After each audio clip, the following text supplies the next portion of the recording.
Hello YouTube, j'espère que tu vas bien. On se retrouve aujourd'hui pour un nouveau vlog.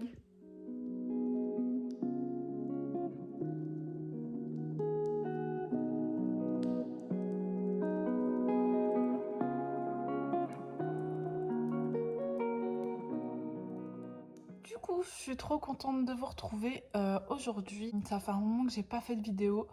Comme d'habitude, je vais pas vous faire l'affront de vous dire je suis de retour parce que j'en sais rien. J'ai pas beaucoup de temps pour tourner des vidéos face cam direct. Enfin, c'est un mélange entre j'ai pas beaucoup de temps et je donne pas beaucoup de temps là-dedans parce que mine de rien, le montage, tourner, etc., ça prend beaucoup de temps et du temps que j'ai pas forcément ou un temps que j'ai qui est minime. Je suis de nouveau en période de stage en ce moment, donc à l'hôpital. Et du coup, mon temps libre est assez limité. Et ce temps libre est aussi pris par les examens qui arrivent, des travaux à rendre pour ce stage, enfin bref. Mon esprit aussi est occupé. Mais du coup, je me suis dit que ce week-end, j'allais vous faire un vlog et un vlog un peu thématique graphique. Je vais lire que des bandes dessinées, des romans graphiques pendant la durée de ce vlog. J'en ai loué beaucoup, pas mal à la bibliothèque. Donc je vais déjà vous présenter ce que je vais lire sur le week-end, enfin ce que j'aimerais du moins lire sur ce week-end. Et je vais pas vous faire les résumés maintenant parce que ça prendra beaucoup trop de temps, mais je vous les ferai au moment de la lecture quand je vous présenterai le livre. Pour commencer, j'ai Les Enfants de la mer de Daisuke Igarashi. Donc je l'ai déjà commencé, je suis presque à la fin. Donc je vous en reparlerai, je pense, cet après-midi avec le résumé, avec ce que j'en ai pensé, parce que je compte déjà le terminer cet après-midi. Ensuite, Vague de froid de Jean Kremers. Donc là, on parle de deux frères qui font un voyage en Norvège, il me semble, et qui vont renouer des liens. Et comme d'hab, j'ai dit que je faisais pas les résumés, mais je peux pas m'en empêcher. Voilà, les illustrations ont l'air trop belles. Un peu comme ça. Trop belle, j'ai trop hâte. Il est mastoc, mais ça a l'air vachement bien. Ensuite, La vie est facile, ne t'inquiète pas, de Agnès Martin-Lugan. Donc je sais pas si c'est un de ses romans. Ah bah c'est écrit que c'est la suite de l'album Les gens heureux lisent et boivent du café. Donc j'ai pas lu la bande dessinée de Les gens heureux lisent et boivent du café. Par contre j'ai lu le livre. Donc ça devrait pas causer trop de soucis pour lire celui-là qui, d'après ce que je lis et ce que je comprends, est la suite du roman précédent. Du coup, les illustrations, c'est assez particulière. Je sais pas trop si j'aime ou pas encore, mais je verrai. Il y a beaucoup de texte.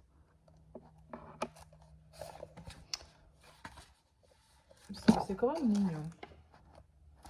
Donc voilà, on verra pour celui-ci. Un manga que j'avais envie de lire depuis un long moment et je suis tombée par hasard dessus à la biblio. Il s'agit de Jizo de Mato et Mr. Tan, ou Mato Mr. Tan, je ne sais pas si c'est un auteur ou deux.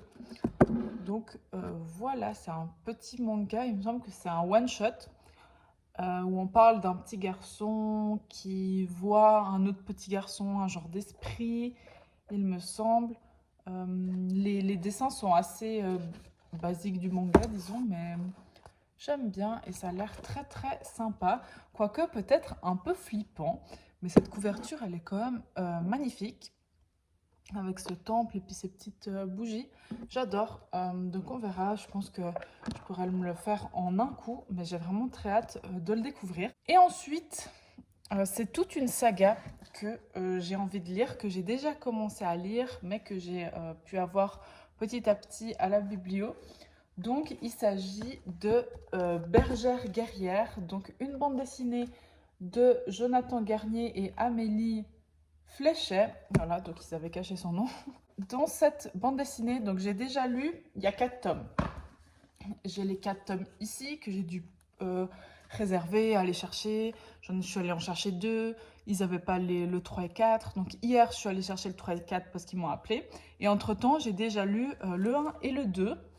Donc Les 2 tomes là sont déjà lus et punaise, c'est vraiment un coup de cœur cette saga pour l'instant. Ces 2 tomes, je les ai mais adorés. Dans cette bande dessinée, du coup, je vais vous la résumer quand même. On va suivre des femmes, un groupe de femmes, un groupe de jeunes filles qui veulent entrer dans un ordre qu'elles ont créé qui s'appelle les bergères guerrières. Cet ordre a été créé suite au fait que tous les hommes sont partis à la guerre il y a quelques années, il y a 10 ans. Il me semble, il y a 10 ans, tous les hommes ont dû partir à la guerre. Donc il reste presque plus d'hommes dans ce village. Et les femmes ont organisé une coalition qui se nomme Bergères guerrières. Donc on va suivre cette petite fille, je me souviens un peu de son nom, Molly, qui veut intégrer à tout prix ce groupe Bergères guerrières et ses copines, ses amis, les aventures qu'ils ont, etc. Les dessins, j'ai vraiment eu énormément de plaisir. Ils sont trop beaux. C'est très haut en couleur, j'adore. Les personnages sont super attachants. L'histoire est assez poussée, je trouve, en tout cas dans les 2 premiers tomes. Je ne sais pas si c'est du jeunesse, mais en tout cas, on va loin et c'est très prenant, très intéressant. On s'attache fort aux personnages, on vibre avec eux pendant leurs aventures. Donc j'ai trop hâte de lire du coup ce tome 3 et 4 que je viens d'acquérir. Enfin d'acquérir, d'aller chercher à la bibliothèque. Donc voilà un peu pour le planning de ce vlog. J'espère qu'il vous plaira, que vous aurez du plaisir à me suivre pendant ces lectures. J'espère que ces lectures, moi, me feront du plaisir. C'est quand même un sacré programme. Je ne sais pas si j'arriverai à tout lire, mais en soit, oh, c'est méga lourd. C'est tout ça que je souhaiterais lire. Je me dis qu'aujourd'hui, on est vendredi. Je ne sais pas si je vous l'ai dit. Donc, je vais essayer. Idéalement, je voudrais faire le vlog vendredi, samedi, dimanche. Mais si j'arrive pas à tous les finir, peut-être que je pourrais faire durer et vous faire juste les updates quand j'aurai terminé ou quand j'aurai des choses intéressantes à dire sur ces romans graphiques, sur ces bandes dessinées. Sinon, bah, moi, je vous souhaite plein de belles choses. J'espère que vous avez plein de belles lectures, que dans votre vie, tout se passe bien et que si ça se passe pas bien, vous avez espoir que ça s'arrange. Et bah, je vous dis à tout à l'heure pour un update sûrement sur les enfants de la mer. Hello, je vous reprends. Du coup, il est 15h25 parce que j'ai terminé Les enfants de la mer, donc le tome 1. J'ai vu sur Goodreads qu'il y avait 5 tomes déjà sortis en VO, mais en français, je ne sais pas s'ils sont tous traduits ni quoi. Donc, Les enfants de la mer, tome 1 de Daisuke Igarashi. Pour le résumer, dans cette histoire, on va suivre Ruka, qui est une petite fille un peu combative, qui a de la peine à se faire des amis. Elle vit avec sa maman, qui a, on voit un peu, j'ai l'impression, des problèmes d'addiction, un peu d'alcool peut-être, mais on n'en parle pas plus que ça. Et sur un été, elle va rendre visite à son papa qui travaille lui dans un aquarium. Et elle va y rencontrer là-bas 2 garçons qui se nomment Umi et Sora. Et ces 2 garçons, donc Umi et Sora, sont des garçons plutôt particuliers qui sont très liés à la mer, à l'océan, car ils ont été élevés par des... Comment ça s'appelle cet animal? Dugong, je ne connaissais pas, c'est une sorte de dauphin. Ouais, ça ressemble un peu à des dauphins.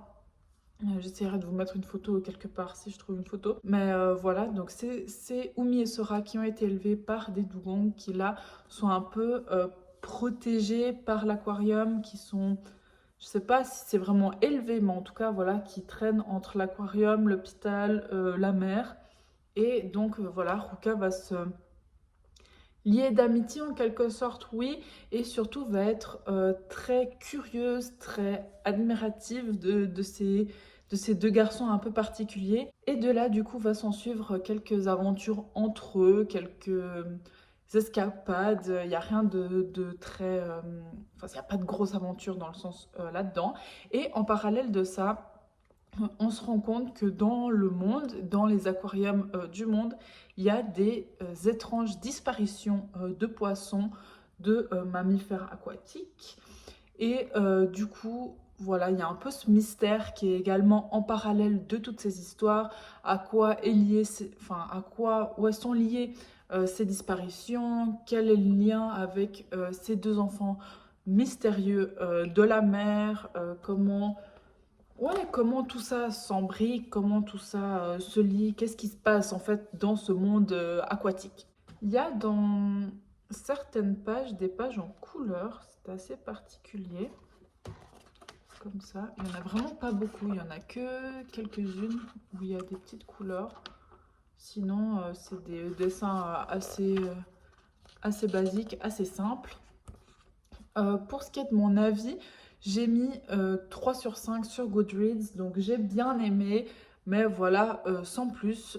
J'étais pas transcendée par cette histoire, je comprenais pas tous les enjeux, tous les pourquoi du comment. J'arrivais pas vraiment à m'attacher à tous les personnages. Néanmoins, je vois que l'histoire est quand même pas mal. J'étais quand même questionnée par ces diverses disparitions de poissons, de mammifères. Donc voilà, je sais pas si je lirai la suite. Je pense que si je tombe dessus à la bibliothèque, sûrement que je prendrai la suite pour, par curiosité, pour voir où l'histoire va aller. Mais je ne vais pas réserver le tome 2, par exemple, de moi-même. Donc cette histoire, elle a été écrite en fait en 2007. Enfin, la première publication en VO, ça a été en 2007 et Delcourt l'a traduit, enfin l'a édité en 2022. Du coup, voilà, peut-être que le tome 2 n'est pas encore sorti en traduit en français.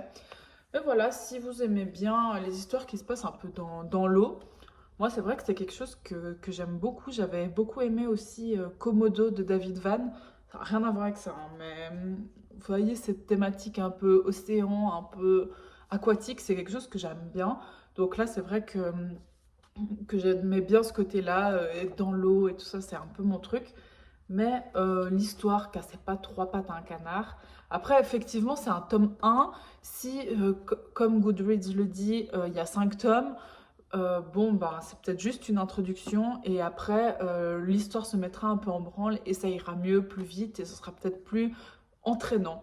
Donc voilà, on verra pour les prochains tomes et lisez-le si ça vous intéresse. Sinon, je ne sais pas encore quel graphique je vais attaquer.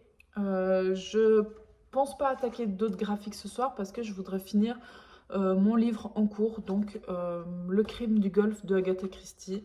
J'ai presque terminé, il me reste je crois une quarantaine de pages. Donc je pense que je vais lire ça ce soir pour pouvoir voilà, le finir et demain entamer d'autres graphiques. Donc voilà, je vous dis à tout à l'heure. Hello, du coup on est samedi, il est 12h30. J'ai pas recommencé de lecture pour l'instant, mais je me tâte, je ne sais pas trop quoi lire entre Vague de froid et Gizo. J'ai les deux qui me font bien envie et je sais pas trop lequel lire des deux. Je me disais peut-être je vais regarder sur Goodreads les avis, les notes pour voir si ça me donne un peu plus envie. Donc Vague de froid, il a 4.11 sur Goodreads, donc c'est une pire bonne note. En fait, Gizo, je me demande vraiment si ça fait peur ou pas. Je sais pas pourquoi ça m'inspire un peu un truc horrifique. Et j'aime pas du tout les trucs horrifiques. Mais en même temps, quand je feuillette rapidos comme ça, je vois rien de trop horrifique.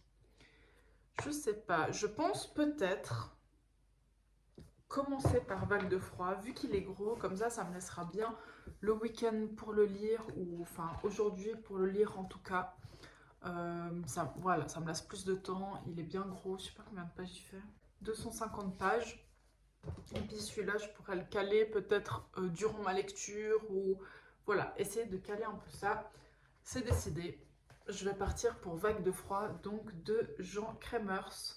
Donc cette histoire de Jules et son grand frère qui partent faire une expédition en Norvège et c'est là qu'ils vont renouer leur lien, pardon, et le petit frère va en apprendre plus sur la vie du grand frère, sur ce qui s'est passé, sur ce qui cache derrière son comportement et bah, des secrets de sa vie. Donc voilà, je pense que ça va être vachement intéressant. Déjà, juste la couve, elle est trop trop belle. Donc voilà, je vais me lancer dans celui-là et je vous referai un update, je pense, à la moitié pour vous en dire un peu plus et vous dire un peu ce que j'en pense. Je vous reprends donc un peu plus tard et j'ai terminé, en fait, Vague de froid. Je sais que dans le clip d'avant, je vous disais que j'allais regarder peut-être à la moitié pour vous faire un petit update et vous redire. Mais en fait, je l'ai dévoré, je l'ai lu d'une traite. Je me suis posée dehors sur le balcon, profiter un peu du beau temps pour une fois, parce qu'ici c'est très rare.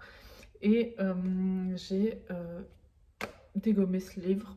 C'était vraiment excellent. Donc on suit deux frères, Martin et Jules, qui s'en vont en Norvège faire une expédition. D'après ce qu'on comprend, Martin, c'est quelque chose qu'il fait assez fréquemment et Jules, c'est la première fois qu'il vient avec lui. Du coup, toute cette histoire, c'est l'aventure de ces deux frères en Norvège, en pleine nature, avec Jules qui est là parce qu'il doit faire des croquis pour un examen qui arrive. Donc il accompagne son frère Martin. Martin qui s'est assez renfermé sur lui-même suite à un événement qui s'est passé dans sa vie. Et Jules essaye un peu de creuser qu'est-ce qui se passe dans la vie de Martin. Et voilà, c'est une très belle histoire entre ces deux frères qui essayent de renouer des liens, mais qui ont déjà un lien existant et qui essayent, voilà, tant bien que mal, de récupérer une confession de l'un de l'autre. Et voilà, je vous conseille vraiment mille fois, il était vraiment chouette. J'ai pas vu passer les pages, vraiment plus de 200 pages où je les ai pas du tout vu passer, je les ai bouffées comme ça. L'histoire est vraiment belle, les dessins sont vraiment beaux. Je vous en montre quelques-uns. Moi, c'était des dessins que j'ai vraiment beaucoup appréciés. Les couleurs, elles varient beaucoup entre les différentes planches. Donc voilà, je vous en montre encore un si je trouve. Voilà, comme ça. Et voilà, c'est à peu près tout ce que j'ai à vous dire. Je vous recommande à 1500% si vous pouvez vous la procurer ou la trouver dans votre médiathèque. Et du coup, pour la suite, je ne sais pas si je vais le lire aujourd'hui parce que j'hésite à aller faire une petite sieste parce que je sors ce soir ou à lire directement Gizo. De toute façon, je vous dirai quand je l'aurai terminé. Je ne pense pas vous prendre au milieu. Mais voilà, je vous tiendrai au courant. Et c'est le prochain ouvrage que je vais lire du coup maintenant. Coucou, du coup on est dimanche matin et je vous reprends là parce que hier j'ai lu Gizo. Donc je l'ai lu d'une traite également tout hier. Et bah, du coup je reviens pour vous en parler. Donc, Gizo, c'est l'histoire de Aki, un petit garçon qu'on voit au tout début, donc c'est lui sur la couverture, au tout début, et qui est perdu. En fait, il est perdu, il trouve plus sa maison, il sait pas trop où il est, etc. Vraiment perdu. Et il fait la connaissance, la rencontre de Gizo, un autre petit garçon, qui lui dit qu'il va l'aider à retrouver la maison, l'aider à retrouver son chez-soi, son chez-lui, mais à qui il est un peu méfiant. Qui c'est ce Gizo? Qu'est-ce qu'il veut? On lui a toujours dit de ne pas parler aux inconnus. Voilà, qu'est-ce qu'il y a derrière ça? Nous, on sent un peu un mystère de qui est ce petit Gizo qui vient là tout d'un coup. Et du coup, on va voir un peu cette méfiance qu'a Aki pour Gizo, comment est-ce qu'il va essayer de se fier à lui, des petites choses qui se passent durant la nuit auxquelles il faut faire attention. Enfin voilà, bref, c'est un livre assez mystérieux, un peu... Il y a un peu du fantastique à l'intérieur, donc voilà, je catégoriserais ça, pardon, comme du fantastique. Pour ma part, j'ai beaucoup aimé ce récit. J'ai deviné dès le début qu'est-ce qui tournait autour de Aki. Donc voilà, c'est quelque chose que moi j'ai deviné dès le début. Je ne sais pas si c'est si flagrant que ça. En tout cas, moi je m'en suis doutée. Ça n'a en rien ruiné ma lecture. Au contraire, c'était un manga très très sympa à lire, avec des thématiques assez importantes. Je peux pas trop vous dire lesquelles parce que j'ai pas envie de vous spoiler, mais voilà, avec des thématiques assez touchantes, des thématiques ouais, qui peuvent faire résonner des choses en nous, en fonction de notre histoire de vie. Et bah, moi, j'ai beaucoup apprécié ça. J'ai beaucoup aimé toute cette mythologie japonaise où on parle un peu toujours des esprits au Japon. C'est une thématique qui revient souvent et que là, on évoque également. Donc voilà, j'ai beaucoup aimé. Je vous le recommande si vous arrivez à vous mettre la main dessus. Donc il est sorti chez Glénat. Je sais pas en quelle année il est sorti. Donc il est sorti en 2020. Donc je pense que vous pouvez vous le procurer assez facilement, j'imagine, dans vos médiathèques ou peut-être en occasion, je sais pas trop. Une histoire assez touchante, assez belle. Je vais vous montrer les dessins. Les dessins, c'est du manga classique, mais j'ai beaucoup aimé. Donc voilà, ça c'est le tout début où on voit Aki égaré, qui se questionne, qui a peur. Et juste la page d'après, il y a Jizo. Donc voilà, vous voyez un peu les dessins, comment ils sont.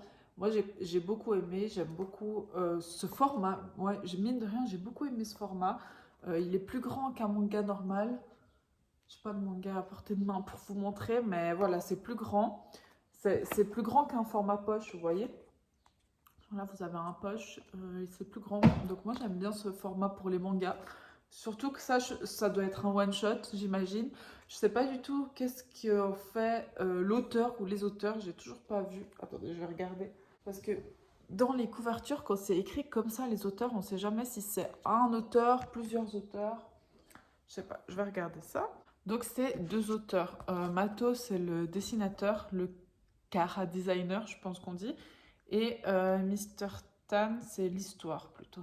Ils n'ont pas l'air d'avoir fait d'autres mangas, mais j'avais un souvenir. Ah si, là. En 2022, un ouvrage qui s'appelle Ningyo, comme ça. Je sais pas si vous voyez quelque chose. Ningyo. Je regarderai à ma médiathèque s'ils l'ont. Ça m'étonnerait vu que celui-là, ils viennent de l'acquérir alors qu'il est sorti en 2020. Mais peut-être, on sait jamais, ils se sont peut-être intéressés à ces auteurs-là et puis ils vont le mettre. Et je sais pas s'il y a des petits feuillets, enfin des suggestions qu'on pourrait faire. Ça pourrait être sympa. Je sais pas du tout, il faut que je me renseigne. Mais du coup, voilà, si vous aimez l'ambiance japonaise comme d'habitude, les esprits, euh, les histoires d'enfants, où les enfants sont des protagonistes principaux, parce que là, on ne voit pas beaucoup d'adultes dans cette histoire. Donc voilà, laissez-vous tenter, je vous le recommande. C'est pas très long, c'est très vite lu, et moi j'ai vraiment vraiment adoré. Donc on est dimanche et j'en suis rendue à déjà 3 des graphiques lus, donc Vague de froid, Les enfants de la mer et Giso, donc ces trois-là. Franchement, je suis plutôt contente. Hier, j'avais du temps et en plus, j'ai quand même fait des choses parce que vous voyez, quand des fois on peut dire ouais, j'ai toute la journée pour lire, mais après, bah, vraiment, on a passé la journée à lire. Moi, hier, je suis quand même sortie. Donc, ça veut dire que je suis sortie de chez moi, j'ai eu mon quota social et en même temps, j'ai pu lire tout ce que je voulais. Donc, c'est la double satisfaction pour moi. Et du coup, maintenant, il me reste le tome 3 et le tome 4 de Bergère guerrière et La vie est facile, ne t'inquiète pas, de Agnès Martin-Lugan. Donc, voilà ce qu'il me reste à lire. Je vous reprendrai. Je ne sais pas exactement qu'est-ce que je vais lire là. Je pense que je vais lire le tome 3 de Bergère guerrière parce qu'il est 10h50 et vers 11h30, je dois aller chercher un panier Too Good To Go. Je ne sais pas si vous connaissez cette appli, mais du coup, ça me laisserait le temps de lire le tome 3 avant de devoir repartir et après, je ne sais pas encore ce que je vais faire. Je sais que cet après-midi, je dois encore réviser. Voilà, je dois travailler. Et après, on pensait peut-être aller au cinéma, voir Suzume. Il me semble c'est un film d'animation qui est sorti récemment, s'il est au cinéma. Et il me semble qu'on avait dit qu'on allait peut-être le voir. Je verrai après qu'est-ce qu'il en est, qu'est-ce qu'on fait cet après-midi, en fonction du temps, parce que là c'est un peu couvert, un vrai temps d'ici. Donc voilà, en fonction, peut-être que j'irai me promener. Je sais que je dois faire encore j'ai plein de photos à faire pour Insta, parce que du coup j'ai bien lu et j'aimerais bien faire des jolies photos dans les champs de colza. Parce que je sais pas où vous habitez, mais moi par ici j'ai beaucoup de champs de colza, donc on voit au paysage c'est tout jaune et je voulais bien faire des photos là-dedans, des photos de livres pour faire mes chroniques. Donc voilà, trêve de blabla, je vais aller lire le tome 3, il est là, de Bergère Guerrière et je vous reprends après ou un peu plus tard.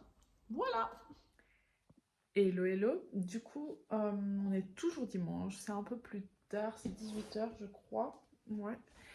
Et je vous reprends parce que j'ai terminé du coup cette saga Bergère Guerrière. Donc j'ai lu le tome 3, le périple, et le tome 4 qui s'appelle l'abîme.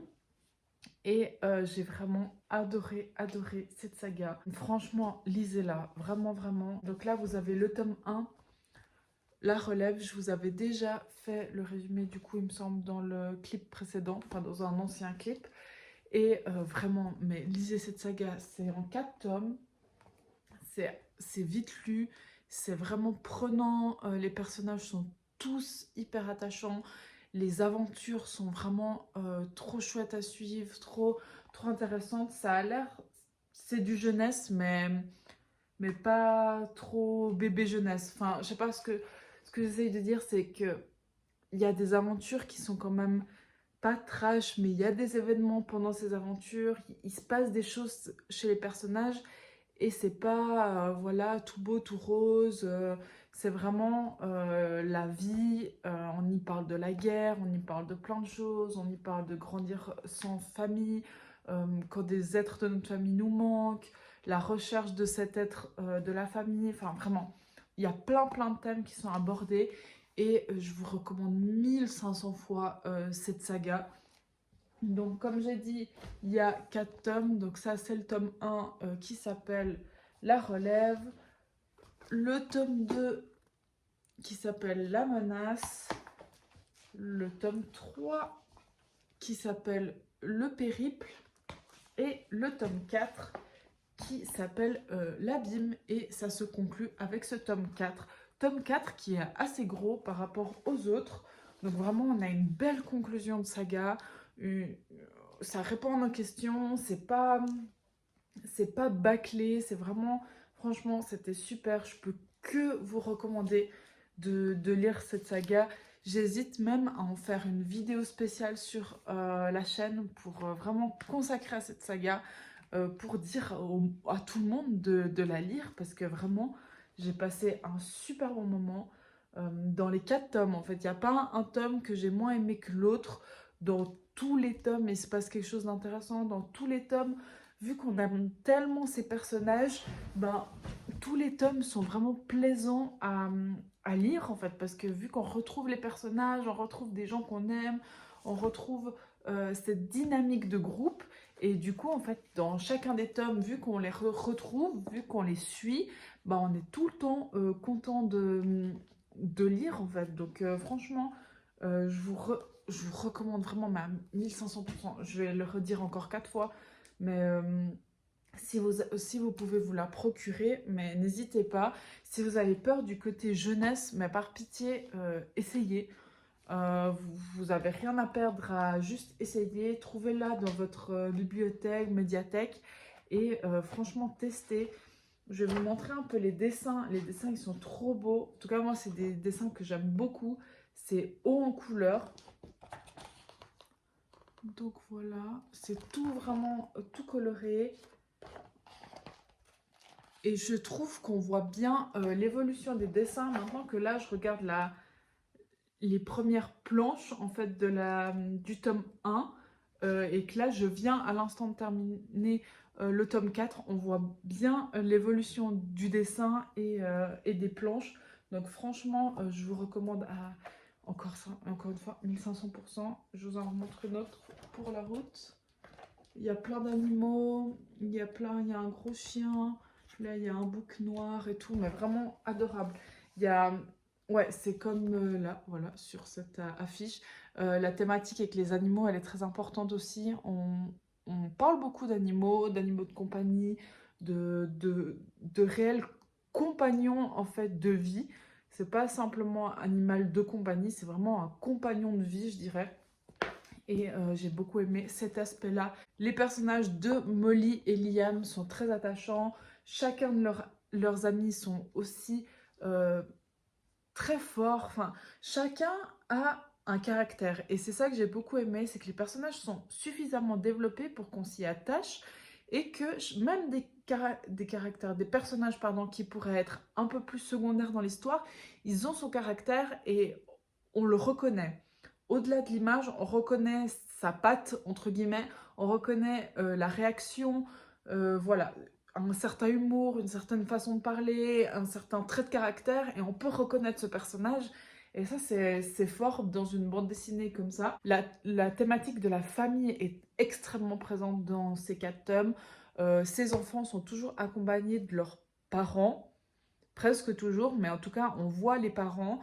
Euh, c'est des liens forts, c'est des fois des discordes, mais des fois après on discute. Enfin, voilà, les thématiques de la famille sont très fortes. Derrière, d'ailleurs, on voit des membres de la famille et surtout, mais on y voit des femmes vraiment badass. Vu que, comme je vous avais dit, on suit un village où les hommes sont partis à la guerre et qui a été montée du coup une coalition de bergères guerrières pour défendre ce village, eh bien, en fait, on y voit des femmes qui dirigent, des femmes guerrières, des femmes fortes, des femmes qui sont des leaders.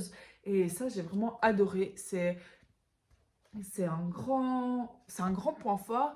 Et on amène ces femmes leaders, ces femmes qui dirigent sans en faire une grande bannière, un grand étendard. Vous voyez, c'est pas le, le message principal de cette histoire. Voilà. C'est au fond, on le voit, mais il n'y a pas tellement d'allusion à ça. On le voit parce que voilà, les hommes sont partis à la guerre, les femmes ont repris, point. Les femmes vont se battre pour garder ce village. Les femmes dirigent, c'est les chefs de village.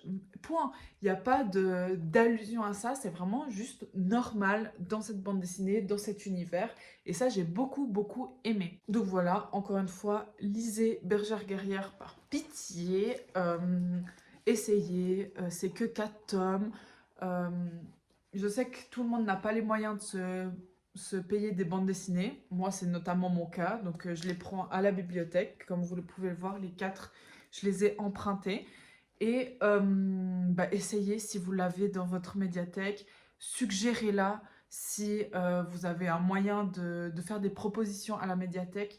Je suis sûre que ça peut convenir à des adultes autant qu'à des enfants, qu'à des adolescents. C'est vraiment le genre de BD intergénérationnel qui voilà, peut convenir à tout le monde parce que chacun y trouve un quelque chose pour lui, pour sa compréhension, pour son niveau de compréhension, pour ce qu'il veut voir à travers ses histoires. Donc franchement, si vous pouvez la lire, lisez-la. Si vous pouvez la suggérer à votre médiathèque, faites-le.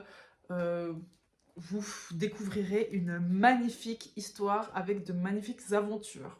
Donc voilà, à peu près pour ce vlog. Je pense que je vais conclure là parce que je vous avoue que là j'en ai un peu marre de lire des graphiques. Il me reste juste La vie est facile, ne t'inquiète pas.